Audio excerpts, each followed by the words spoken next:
One evening, after thinking it over for some time, Harold decided to go for a walk in the moonlight. There wasn't any moon. And Harold needed a moon for a walk in the moonlight. And he needed something to walk on. He made a long, straight path, so he wouldn't get lost. And he set off on his walk, taking his big purple crayon with him. But he didn't seem to be getting anywhere on the long, straight path. So he left the path for a shortcut across a field. And the moon went with him.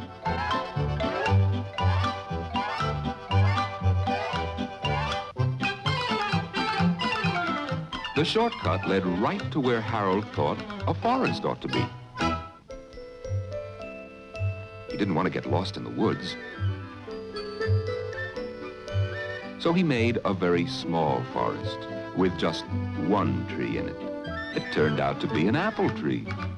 The apples would be very tasty, Harold thought, when they got red. So he put a frightening dragon under the tree to guard the apples.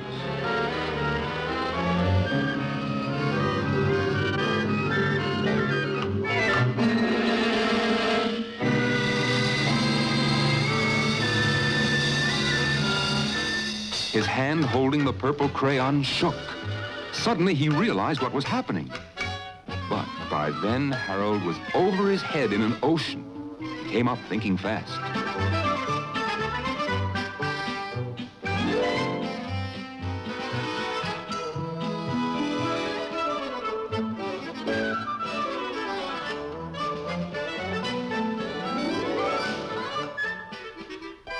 He quickly set sail. And the moon sailed along with him. After he'd sailed long enough, Harold made land without much trouble.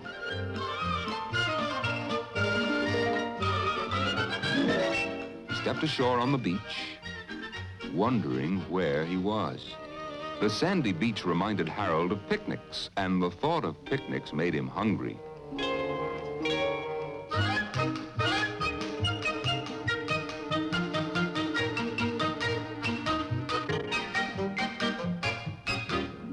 There was nothing but pie. But there were all 9 kinds of pie that Harold liked best. When Harold finished his picnic, there was quite a lot left over.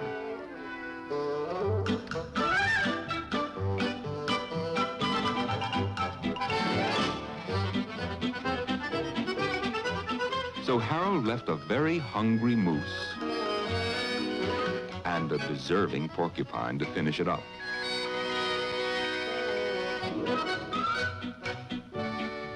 And off he went, looking for a hill to climb, to see where he was. Harold knew that the higher up he went, the farther he could see.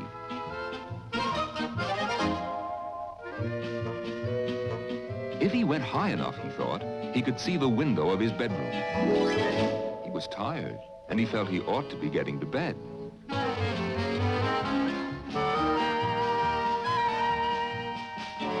But as he looked down over the other side, he slipped. Luckily, he kept his wits and his purple crayon.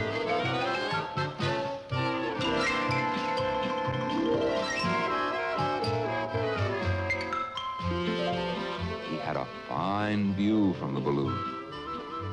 But he couldn't see his window. He couldn't even see a house.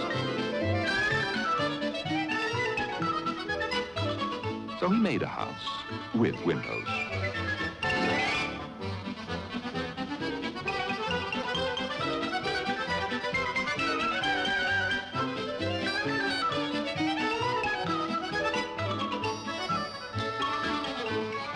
None of the windows was his window.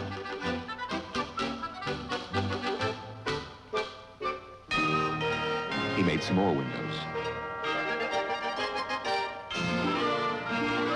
He made lots of buildings full of windows. He made a whole city full of windows.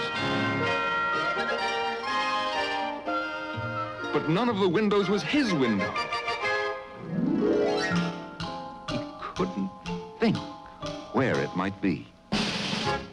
He decided to ask a policeman.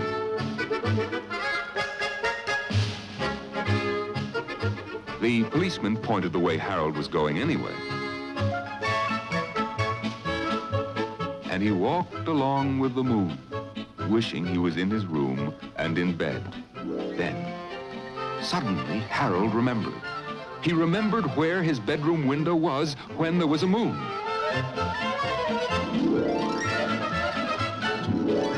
It was always right around the moon.